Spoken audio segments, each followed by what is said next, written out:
हामीले घरपेटीलाई कालो सूचीमा राख्यौं। अदालतले चाहिँ स्टे दिएका थियो, अदालतबाट पनि जित्यौं र कालो सूची 3 वर्षका लागि राखिसक्यौं। र सिसडोल र पिपले सडक खण्ड जो कि खास गरेर बन्चरे डाँडा फोहोर व्यवस्थापन धेरै विवाद र भएको हामीले क्याबिनेटबाट चाहिँ छोटो प्रक्रिया अन्तर्गत 3 महिना लाग्ने प्रक्रियालाई 15-17 दिनमा सकिने गरी 7 दिने सूचना मार्फत अहिले सम्झौता हुने क्रममा छ। आज या भोलि सम्झौता हुन्छ र 4 महिनाको कार्यावधि राखेका छौं। म्याद नथप हुने गरी 4 महिनाको कार्यावधिमा सम्पन्न गर्ने भनेका छौं। त्यो समस्या पनि समाधान हुने भयो। भनेको शारदा प्रसाद अधिकारी अर्थात घरबेटीले अब नयाँ ठेक्का पाउँदैन। 3 वर्षका लागि कालो सूचीमा गइसके। मैले त्यही भन्छु, एक पटक गयो, 2 पटक गयो, 3 पटक गएपछि उसको लाइसेन्स नै रद्द हुनुपर्ने प्रावधान कानुनमा चाहिँ अहिले ल्याउनु पर्ने आवश्यकता छ। मैले नीतिगत सुधारका बारेमा भने अब घरबेटी कालो सूचीमा 3 वर्ष त अब ठेक्का पाउँदैनन् र चाहिँ त्यो कामहरू जुन 10 वर्षदेखि झन्डै अड्केका थियो त्यो 4 महिनामा सम्पन्न हुने ठेक्का चाहिँ आह्वान गरेर सम्झौताका क्रममा छ, त्यो सम्पन्न हुन्छ। धोनी जम्बो प्याक साबुन, माटो रहित साबुन जसले धुन्छ धेरै गल्छ कम। कुरा मिलाउन विचार मिल्नु पर्यो, पार्टीको सिद्धान्त मिल्नु पर्यो, मेनिफेस्टो मुद्दा विभिन्न कुराहरू मिल्नु पर्यो, त्यसपछि सिटहरू भागवण्डा मिल्नु पर्यो। त्यो समस्या त छ, तर गठबन्धन हुन्छ। अब सम्मानजनक सबैले खोजेका छन्, सम्मानजनक सबैको सम्बोधन भएको खण्डमा चाहिँ गठबन्धन मलाई लाग्छ सम्बोधन भएर हुन्छ। केही स्थानहरूमा चाहिँ हुन सक्छ, अब अडान नै भयो केही बेलका भने मित्रवत प्रतिस्पर्धा पनि हुन सक्ने सम्भावना रहन्छ। भौतिक पूर्वाधार मन्त्रालय सबैभन्दा धेरै बजेट भएको र सबैभन्दा धेरै फेरि भ्रष्टाचार पनि हुने यावत कुराहरू जे छ भौतिक पूर्वाधारमा छ भनिन्छ नि त, र त्यो अहिलेसम्मको घटनाक्रमले त्यस्तो देखाएको पनि छ। तपाईँ आइसकेपछि के गर्नुभयो सुधारका कामहरू? अब यहाँ चाहिँ तपाईँले भनेको हिसाबले भौतिक पूर्वाधार तथा यातायात मन्त्रालय अब देशकै विकासका निम्ति पूर्वाधारका निम्ति पहिलो मन्त्रालयकै रूपमा हो। सडक, रेल, पानी जहाज, यातायातका नीति कानुन र पुल पुलेसाहरू बनाउने मन्त्रालय हो। अब जुन मन्त्रालयले सबै काम गर्छ सम्पादन भन्ने त्यसमा चाहिँ विभिन्न सञ्चार माध्यममा आएका कुराहरू चाहिँ भ्रष्टाचार सम्बन्धी अन्य सम्बन्धी कुराहरू आउने नै विषय हो, आइ नै हाल्छ। विगतमा केही त्यस्ता कामहरू पनि भएका पनि पुल पुलेसाहरू सडकहरूका बारेमा मापदण्ड मिचिएका, भत्किएका, भाँसिएका घटनाहरू पनि भयो। त्यसमा तत्त निकायबाट सम्बन्धित पक्षहरू कारबाही पनि भोगिसकेको अवस्था हो। तर अब मैले मन्त्रालयको जिम्मेवारी सम्हाल्दा सार्वजनिक खरिद नियमावली चाहिँ 12औं संशोधन आषाढ पहिलो सातामा भएर चाहिँ म शपथ लिए बेलुका र बिहानको राजपत्रमा प्रकाशित भइसकेको अवस्था थियो। त्यसले के गर्यो भने अब 5 अरबसम्म चाहिँ नेपालीहरूले नै ठेक्का लिन पाउने भन्ने बनायो र 5 वटा भन्दा बढी ठेक्का लिन नपाउने बनायो।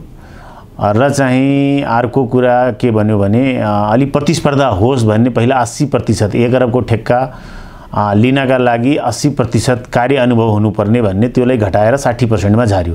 त्यसले के देखियो भने थोरै क्षमता भए पनि 5 अरबसम्मको ठेक्का लिने प्रतिस्पर्धी अलि बढी होस् भनेर चाहिँ त्यो व्यवस्था गर्यो। अब त्यो गर्दाखेरि चाहिँ अहिले त्यसको के थियो भने इम्प्याक्टहरू जसरी मैले भन्दै थिए 1 अरब थियो एक टाइममा मसारी विकास मन्त्री हुँदा, पछि चाहिँ 3 अरब भयो। अनि 3 अरब नेपाली ठेकेदारले लिन पाउने, त्योभन्दा विदेशी ठेकेदारले लिन पाउने। त्यो बेला के भयो भने ठुला ठेक्काहरूमा सबै विदेशीहरू आए, खास गरेर छिमेकी मुलुकका व्यक्तिहरू आएर चाहिँ रुगड आयोजनामा गयो। जसरी नारायणघाट बुटवल भयो, मुगलिङ पोखरा भयो, कामै नभएको विवाद आइराख्ने टनेल भयो, त्यसपछि तपाईको चाहिँ फास्ट ट्र्याक आर्मीले सम्पादन गरिरहेको फास्ट ट्र्याक भयो, त्यहाँ पनि चाहिँ कार्य नगरेको भन्ने चाहिँ गुनासाहरू आउने। तसर्थ चाहिँ अब नेपालीहरूको पनि क्षमता वृद्धि भइसकेका कारण यो मा आउनुभन्दा अघि नै आइसकेको। अब विभिन्न सञ्चार माध्यममा त मैले नै ल्याएको हो भन्ने चाहिँ हो, तर अब चाहिँ म सरकारमा जिम्मेवारी सम्हाल्दा चाहिँ बिहान आइसकेको र त्योभन्दा 2 हप्ता 3 हप्ता अगावै चाहिँ क्याबिनेटबाट पास भएको अवस्था थियो। तर यसले सकारात्मक पक्ष पनि म लिन्छु। अब यसले के हुन्छ भने ठेक्का बिलो कम जान्छ, थोरै ठेकेदार भएपछि थोरै प्रतिस्पर्धा हुन्छ, स्वाभाविक कुरा हो। यसले राज्यको चाहिँ एउटा पाटो चाहिँ तपाईको के हुन्छ भने मान्छेले बुझ्नुपर्ने विषय के हो भने सुरुमा चाहिँ घटी त कम जान्छ, तर भेरिएसन का प्राइज एडजस्टमेन्ट चाहिँ गर्दा गर्दै चाहिँ 100% 90%, 150% भेरिएसन हुने अवस्था चाहिँ अन्त हुन्छ। यसले के हुन्छ भने तपाईको समयमा सम्पन्न हुन्छ, किनकि कुनै पनि व्यक्तिले 5 वटा ठेक्का भन्दा बढी लिन नपाउने, 5 भइसकेपछि चाहिँ पुरानो सबै र 5 पाएको मध्ये कम्तीमा एउटा ठेक्का सम्पन्न नगरिकन छठौँमा भाग लिन पाउने अवस्था हुँदैन। योले के हुन्छ भने अब ओभरलोडेड नहुने र कामहरू सम्पादन हुन्छ। अब क्रिया ठेकेदार नपाउने व्यक्तिहरू चाहिँ आरोप र प्रत्यारोपहरू लगाइरहन्छन्। अब समाचारहरू आइरहन्छन्। तसर्थ मैले आउँदाखेरि चाहिँ खासमा हेर्ने हो भने जसरी अब सार्वजनिक खरिद नियमावलीले दुईटा विषय गर्यो। अब काम गरिरहेका ठेकेदारहरूको हकमा 80 सम्म थप्नै पर्नुपर्ने भन्ने चाहिँ नियमावलीले व्यवस्था गरेको छ। अब हामीले नचाहेर पनि कानुन बमोजिम ठेक्का तोड्ने अवस्था 80 सम्म छैन। तसर्थ अब केही ठेक्काहरू चाहिँ थपियो, म्याद कारबाही गर्न गर्दै जसरी बुटवल नारायणघाट सडक खण्डको कारबाही गर्नुपर्ने, तर चाहिँ अब अहिलेको नियमावली अनुसार त उले ठेक्का अवधि थप्न पाउने 13 महिना पायो। तर त्यसमा हामीले टर्म्स राखेका छौँ, 3 मन्थको माइलस्टोन सडक खण्डको जसले ठेक्का लिइरहेको छ उसलाई कारबाही गर्नुपर्ने थियो, तर कारबाही गर्नुपर्ने, तर अब काम त गरिरहेछ। बढी स्पिडमा नगरे पनि थोरै स्पिडमा गरे पनि अब 13 महिना फेरि कुर्नुपर्ने अवस्था आयो। तर त्यसका हामी पूर्व शर्तहरू राखेका छौँ, 3 महिनाको माइलस्टोन राखेका छौँ। त्यो भएन भने जुनसुकै बखत पनि ठेक्का तोड्न सक्ने हामीले प्रावधान राखेर त्यसलाई चाहिँ थप्ने भयो। त्यसका केही सकारात्मक पक्षहरू पनि भए, केही नकारात्मक पक्षहरू भए। जसरी पहिला सार्वजनिक खरिद नियमावलीले 3 अरबसम्म मात्रै ठेक्का थियो, त्यो 5 अरब बनायो भने नेपालीले 5 अरबसम्म लिन पाउने भए। दोस्रो कुरा के भयो भने 80% कार्य अनुभव चाहिएको थियो, त्यो 60% भयो भने प्रतिस्पर्धा बढी हुने भयो। तेस्रो के भयो भने तपाईको चाहिँ अब 5 वटा भन्दा बढी लिन नपाउने भए भने ठेकेदारले, अनि पुरानो जति भए पनि 5 वटा थप नयाँ लिन पाउने, पुरानो सबै र कम्तीमा नयाँ एउटा सम्पन्न गरेपछि मात्रै छठौँ ठेक्का पाउने भन्ने यो एउटा सकारात्मक पक्ष।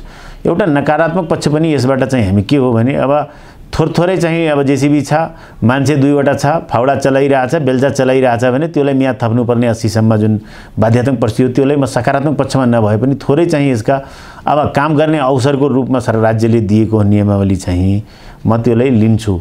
यो अलि चाहिँ यो अझै पनि संशोधनको आवश्यकता छ यो कुराहरूलाई।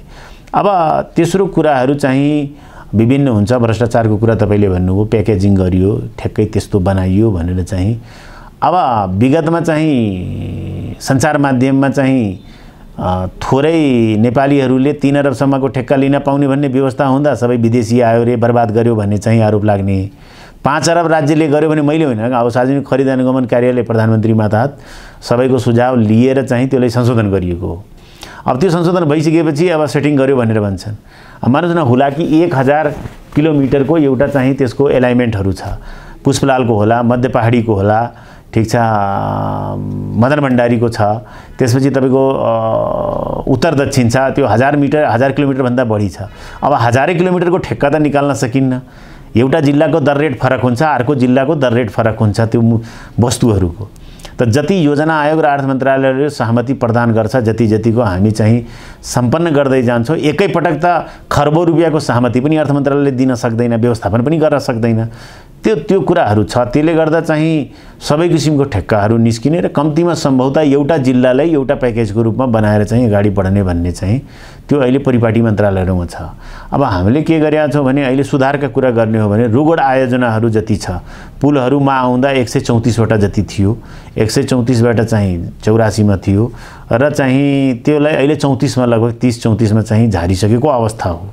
र मलाई जहाँसम्म लाग्छ लास्ट इयर चाहिँ सबैभन्दा बढी पुलहरू सम्पन्न गरेको पनि रेकर्ड आफ्नै ब्रेक गरेको छ चाहिँ हाम्रो मन्त्रालयले। तर अब यो कोरोना पिरियड र अन्य पिरियडले थोरै सुस्त गतिमा छ र स्रोतहरू र बजेटहरूको अहिले देशको अवस्थाले गर्दा, आर्थिक अवस्थाले गर्दा धेरै आयोजनाहरू चाहिँ भ्याइन सक्ने अवस्थामा छ, भुक्तानी नगर्न सक्ने अवस्था पुग्न सक्छ। तर चाहिँ सम्भवतः प्राथमिकता प्राप्त आयोजनाको रूपमा बजेटको अभावले गर्दा सबै जति चलिरहेका आयोजनाहरू छन् उनीहरूले होइन प्रभावित त्यो चाहिँ हुँदैन। तर चाहिँ अब जसरी वैकल्पिक सहायक राजमार्ग भयो र जुन प्राथमिकता प्राप्त आयोजनाहरूलाई समस्या हुन्छ, जसरी भनेको जुन आयोजनामा काम भइरहेको छ त्यसलाई प्रभाव पर्दैन। तर नयाँ चाहिँ आयोजनाहरू जसरी अब वैकल्पिक 802 वटा आयोजना छ वैकल्पिक सहायक राजमार्गका नाउँमा, त्यो आयोजनाहरूलाई चाहिँ अलि खरबौँ रुपियाँको दायित्व सृजित हुन्छ कार्यान्वयनमा लाग्यो भने त्यो नयाँ आयोजनाहरूमा काम सुरु हुन गाह्रो छ। नयाँ आयोजना बढी लागत भएको आयोजनाहरू काम गर्न चाहिँ त्यो समस्या चाहिँ उत्पन्न हुन्छ। तसर्थ हामीले जस्तै होइन त्यस्तो होइन, मैले भने नि विभिन्न क्षेत्रमा विभिन्न आयोजनाहरू 800 भनेपछि 165 निर्वाचन क्षेत्र हो भने डिभाइड कुनैमा 15 होला, कसैको क्षेत्रमा कसैमा 1 होला, कसैमा 2-4वटा होला, सबै होइन। अब महत्त्वपूर्ण छ त्यो मध्येका पनि हामी त्यो कार्यान्वयन गर्छौँ। 800 मा 100-200 कार्यान्वयन गर्न सकिन्छ, तर 800 कार्यान्वयन गर्न सक्ने अवस्था चाहिँ वैकल्पिक सहायक राजमार्गका नयाँ कार्यक्रम त्यो प्राथमिकता प्राप्त नभएकोले गर्न सक्ने अवस्था हुँदैन। तसर्थ नीतिगत सुधारहरू गर्नुपर्ने अवस्था अहिले पनि छ। जसरी अहिले सार्वजनिक खरिद ऐन र नियमावली आयो, तर निर्माण व्यवसायी परिषद ऐन छ, त्यसले चाहिँ ठेकेदारहरूको A क्लास B क्लास वर्गीकरण गर्ने र अन्य कामहरू चाहिँ तपाईको निर्धारण गर्ने, सूचित गर्ने, तपाईको स्वीकृत गर्ने भन्ने कामहरू हुन्छ। त्यसलाई अहिले पनि थोरै परिमार्जन गर्नुपर्ने आवश्यकता छ। त्यो 50 वर्ष पुरानो ऐन भइसकेको अवस्था हो। के परिमार्जन गर्नुपर्छ? 2-3वटा कुराहरू जसरी अहिले पनि सुधार गर्नुपर्ने छ। अब यो संसदको अन्तिम बेला भइसक्यो, सुधार गर्न सक्ने छैन, तर मैले बुझ्दासम्म कम्तीमा कुनै पनि ठेकेदार 3वटा ठेक्कामा कालो सूचीमा परेको खण्डमा त्यसको लाइसेन्स रद्द गर्ने प्रावधान छैन। कालो सूचीमा परे पनि ऊ रिन्युअल हुन पाउँछ। 3 पटक कालो सूचीमा यस्ता ठेकेदारहरू पनि छन् जो पटक्कै कालो सूचीमा पर्छन्, तर एक पटकको अब पर्यो, अब त्यो 10वटा गरे पनि एकैको अवधि ठुलो गणना हुने अनि पर्ने, त्यो चाहिँ फेरि उम्किने र ठेक्का लिने, फेरि रुगोड बनाउने भन्ने हुन्छ। भनेको जति पटक कालो सूचीमा परे पनि रद्द नहुने लाइसेन्स, त्यो रद्द लाइसेन्स हुने भन्ने ऐन सुधार गर्नुपर्ने आवश्यकता छ। त्यस्तै A क्लासमा कोही वर्गीकृत भयो भने उसको क्षमता त्यो ठेक्कामा त भयो, तपाईको 10 वर्षको कार्यानुभव, 5 वर्षको कार्यानुभव नियमावलीमा त राख्यो, टर्नओभर कति छ त्यसले गणना गर्ने भयो, तर चाहिँ A क्लास एक पटक लियो भने अर्को A क्लास रहिरहने, उसको कार्यक्षमता अनुसार 5 वर्षमा फेरि रिमूल्याङ्कन गरेर घटाउनु पर्ने पनि व्यवस्था सुधार गर्ने देखिन्छ। त यो ग्रेड पनि घटाइदिने भन्ने चाहिँ हामी नीतिगत सुधार गर्यो भने मलाई लाग्छ यो 2-4 कुराहरू नीतिगत सुधार गर्नुपर्ने आवश्यकता छ। अर्को कुरा के हो भने जनशक्तिको अभाव अहिले पनि छ मन्त्रालयमा। मैले बुझ्दासम्म चाहिँ केही महाशाखाहरूमा दायित्व बोझले गर्दा चाहिँ जनशक्ति अभाव रहेको छ। तैपनि अब अरू मन्त्रालय भन्दा पनि गएको वर्षमा हाम्रो मन्त्रालयले 1-8% चाहिँ समग्रमा चाहिँ कार्य पुँजीगत खर्चमा राम्रै गरेको हो। अहिले पनि मन्त्रालयले मलाई जहाँसम्म लाग्छ हामी कार्ययोजना बनाएर चाहिँ अब प्रधानमन्त्री कार्यालयबाट कार्य सम्पादन सम्बन्धी एउटा निर्देशन हामीलाई प्राप्त भएको छ। मैले सचिवसँग कार्य सम्पादन गरेको छु, सचिवले विभागीय प्रमुखहरूसँग गर्नुभएको छ। विभागीय प्रमुखले तत्तत आफ्नो मातहतका चाहिँ महाशाखाहरू कार्यालयहरू मातहत चाहिँ कार्य सम्पादन सम्झौता गर्नुभएको छ। हामी समयमै सम्पन्न गर्नेतिर छौँ र यसपालि अरू वर्षभन्दा राम्रो चाहिँ प्रगति हुन्छ भन्ने म विश्वस्त छु। कुनै पनि आयोजनाहरू तोकिएको समयमा नसकिने कारण के रहेछ त तपाईँ यहाँ मन्त्रालयमा आएपछि? यो खास गरेर के हो भने यो अहिले त समस्या हुँदैन योजनाहरूमा, पहिला समस्या हुन्थ्यो। के हुन्थ्यो भने मैले भने नि नियमावली सुधार गर्ने, जति पनि ठेक्का ओगट्न पाउने कानुन त्यो त अहिले अन्त भयो। 5वटा भन्दा बढी त्यो यथावत नै रहनुपर्छ। फेरि चाहिँ संशोधन भयो भने त्यो चाहिँ गाह्रो हुन्छ। ठेकेदारले अब 5वटा भन्दा बढी आयोजना लिन नपाउने। दोस्रो, स्रोतको व्यवस्थापन नभइकन चाहिँ ठेक्काको पनि अब चाहिँ नहुने भन्ने कानुनै आइसकेको छ। तेस्रो कुरा के हो भने खास गरेर चाहिँ विगतमा जुन थियो नि जति पनि ठेक्का ओगट्ने स्रोत सुनिश्चित नहुने र चाहिँ तपाईको EIA, IA विभिन्न बाधा व्यवधानहरू, मुआवजा सम्बन्धी प्रावधानहरू यो सबैको व्यवस्थापन नभइकन ठेक्का लाग्ने भन्ने प्रवृत्ति हुन्थ्यो। त्यसले गर्दा चाहिँ ढिलो हुन्थ्यो। अहिले के छ भने निर्माण स्थल खाली हुनुपर्ने, मुआवजादेखि वनदेखि सबै क्षेत्रको हडलहरू चाहिँ पहिला सुनिश्चित हुनुपर्ने, त्यो भएपछि मात्रै ठेक्का आह्वान गर्न पाउने जुन प्रावधान राखेका छ नि नियमावलीमा स्रोत सुनिश्चिततादेखि विभिन्न कुराहरू, त्यसले गर्दा मलाई जहाँसम्म लाग्छ अब आउने दिनहरूमा नयाँ ठेक्काहरूमा तपाईँले हेर्नुहुन्छ भने त्यो समस्या हुँदैन। यहाँले सिस्टोल जाने सडक पनि हामी छिट्टै सक्छौँ, अहिलेसम्म अलपत्र परिरहेको छ भनेर भन्नुभएको थियो। अब त्यसको हामीले घरपेटीलाई कालो सूचीमा राख्यौँ। अदालतले चाहिँ स्टे दिएका थियो, अदालतबाट पनि जित्यौँ र कालो सूची 3 वर्षका लागि राखिसक्यौँ र सिस्डोल र पिपिले सडक खण्ड जो कि खास गरेर बन्चरे डाँडा फोहोर व्यवस्थापन धेरै विवाद र उ भएको हामीले क्याबिनेटबाट चाहिँ छोटो प्रक्रिया अन्तर्गत 3 महिना लाग्ने प्रक्रियालाई 15-17 दिनमा सकिने गरी 7 दिने सूचना मार्फत अहिले सम्झौता हुने क्रममा छ। आज या भोलि सम्झौता हुन्छ र 4 महिनाको कार्यावधि राखेका छौँ। म्याद नथप हुने गरी 4 महिनाको कार्यावधिमा सम्पन्न गर्ने भनेका छौँ। त्यो समस्या पनि समाधान हुने भयो। भनेको शारदा प्रसाद अधिकारी अर्थात् घरबेटीले अब नयाँ ठेक्का पाउँदैन। 3 वर्षका लागि कालो सूचीमा गइसके। मैले त्यही भन्छु, एक पटक गयो, 2 पटक गयो, 3 पटक गएपछि उसको लाइसेन्स नै रद्द हुनुपर्ने प्रावधान कानुनमा चाहिँ अहिले ल्याउनु पर्ने आवश्यकता छ। मैले नीतिगत सुधारका बारेमा भने अब घरबेटी कालो सूचीमा 3 वर्ष त अब ठेक्का पाउँदैनन् र चाहिँ त्यो कामहरू जुन 10 वर्षदेखि झन्डै अड्केका थियो त्यो 4 महिनामा सम्पन्न हुने ठेक्का चाहिँ यहाँ आह्वान गरेर सम्झौताका क्रममा छ, त्यो सम्पन्न हुन्छ। जडीबुटी सडक खण्डमा वर्षौँदेखि समाधान नहुनेका विषयहरू महानगरपालिकाका मेयर र त्यहाँका टिम र हाम्रो चाहिँ सडक डिभिजन काठमाडौँको टिम सहितको सहयोगमा चाहिँ त्यसलाई हामी व्यवस्थापन गरिरहेका छौँ। त्यो पनि एउटा समस्या समाधान भएको छ। त्यस्तै बिस्तारै अब नीतिगत सुधार हुँदै जाने र चाहिँ समस्या समाधान हुँदै जान्छ। पहुँचवालाहरूले ठेक्का ओगर्दाखेरिमा पनि समस्या आएको देखिएको विगतमा राजनीतिक प्रभावमा त्यस्ता चाहिँ समस्याहरू देखिएकै हो।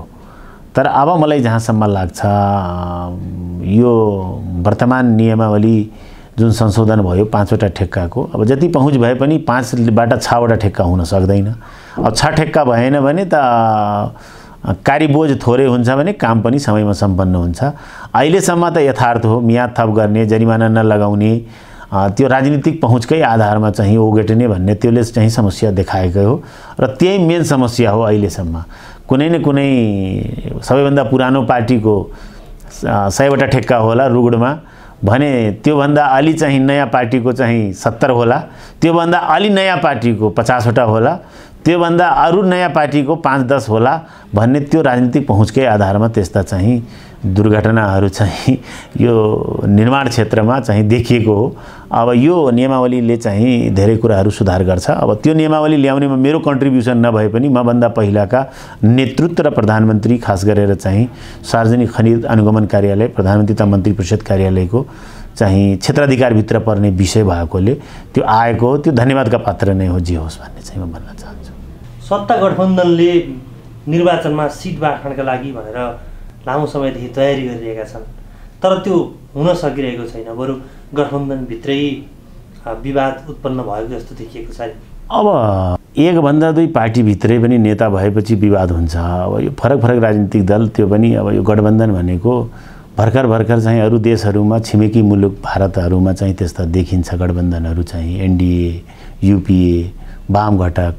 तर हाम्रो देशमा नयाँ हो र अब कुरा मिलाउन विचार मिल्नु पर्यो, पार्टीको सिद्धान्त मिल्नु पर्यो, मेनिफेस्टो, मुद्दा, विभिन्न कुराहरू मिल्नु पर्यो, त्यसपछि सिटहरू भागवण्डा मिल्नु पर्यो। त्यो समस्या त छ, तर गठबन्धन हुन्छ। अब सम्मानजनक सबैले खोजेका छन्, सम्मानजनक सबैको सम्बोधन भएको खण्डमा चाहिँ गठबन्धन मलाई लाग्छ सम्बोधन भएर हुन्छ। केही स्थानहरूमा चाहिँ हुन सक्छ, अब अडान नै भयो केही दलका भने मित्रवत प्रतिस्पर्धा पनि हुन सक्ने सम्भावना रहन्छ। सबैको सम्मानजनक भन्दाखेरिमा त त्यो फेरि 165बाट पनि धेरै माथि जाने भयो होइन। अब त्यो 165 कै हाराहारीमा पुगिसकेको अवस्था हो। अस्तिसम्म 250 थियो मिडियाहरूमा।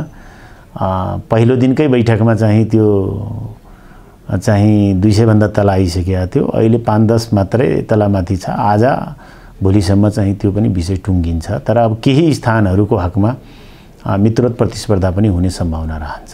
मित्रवत भनेको गठबन्धनभित्रका दलहरू के 1भन्दा बढी दलहरू लड्ने चुनाव र एकअर्काको विरोध नगर्ने भन्ने चाहिँ त्यो आधारमा पनि चुनाव लड्न सक्ने सम्भावना रहन्छ। गठबन्धनभन्दा बाहिरका दलसँग पनि सहकारी हुन्छ कि? अहिलेसम्म त्यो सम्भावना त छैन, तर केही अमुक क्षेत्रमा चाहिँ अब त्यस्तो सम्भावना विगतमा पनि स्थानीय तह निर्वाचनका बेला पनि केही न कुनै अमुक क्षेत्रमा स्थानीय लेभलमा भएकै हो। तर चाहिँ अहिले यो समग्रमा चाहिँ त्यस्तो सम्भावना चाहिँ छैन। मैले भने नि केही क्षेत्रहरूमा मित्रवत हुन सक्ने सम्भावना हुन सक्छ, तर समग्रमा गठबन्धन रहन्छ। त्यो पनि सबैको सम्मानजनक आफ्नो चाहिँ अस्तित्व खोजेका हुन् हामी हाम्रो दलले पनि। तसर्थ चाहिँ त्यो सम्मानजनक सम्बोधनसहित भयो भने लगभग हुने सम्भावना छ, आजभोलिसम्म मिल्छ होला। तर केही क्षेत्रहरूमा चाहिँ त्यो अवस्था नरहन सक्छ। गठबन्धनका विभिन्न दलहरू पनि एकभन्दा दुई तीन दल पनि चुनाव लड्न सक्ने सम्भावना हुन्छ।